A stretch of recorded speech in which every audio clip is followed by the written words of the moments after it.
ఒక దానికి మనం క్లియర్గా ఉండాలి. పట్టా ల్యాండ్ అనేది మీరు చూస్తే కనుక శిఖం పట్టాస్ అంటారు. అంటే దాన్ని శిఖం పట్టాలంటే ఏంటంటే చెరువు ఉంటుంది. చెరువులో శిఖం పట్టా అంటే కనుక చెరువులో డెడ్ స్టోరేజ్ వచ్చినప్పుడు, అంటే డెడ్ స్టోరేజ్ అంటే ఏంటి, బేసిక్ కొంతవరకే ఉంటుంది వాటర్, మిగతాది వాటర్ ఉండదు. ఎప్పుడు వస్తుంది డెడ్ స్టోరేజ్ అనేది?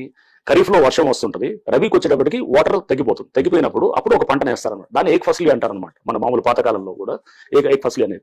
సో అంటే శిఖం పట్టాలో వ్యవసాయం చేసుకోవడానికి ఇచ్చినటువంటిదే, అంటే అగ్రికల్చర్ పర్పస్ కి అక్కడ ఆ భూమి ఉంటుంది. సో పట్టాలని ఇప్పుడు మీకు ఉండొచ్చు, ఒక చెరువులో సపోజ్ మీకు సే ఒక చెరువు దగ్గర ఏదో చెరువు దగ్గర మీకు పట్టా ఉంది. మీరు పట్టాను నాకు అమ్మొచ్చు, నేను కొనుక్కుంటా, నాకు రిజిస్టర్ అవుతుంది. రిజిస్టర్ అయిన తర్వాత నేను దేనికి వాడాలి? కేవలం ఇరిగేషన్ అంటే వ్యవసాయం వరకే వాడాలి, స్ట్రక్చర్స్ రేస్ చేయడానికి కాదు. ఒక వీడియోలో పవన్ కళ్యాణ్ గారు మీరు ఉన్నారండి.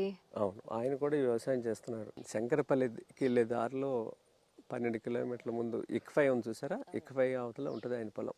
దీనికి సృష్టికర్త పాలేకర్ గారు ఒక ఆవు ఉంటే 30 ఎకరాలు చేయొచ్చు, చేసిన తర్వాత పొలానికి తీసుకెళ్ళమన్నారు.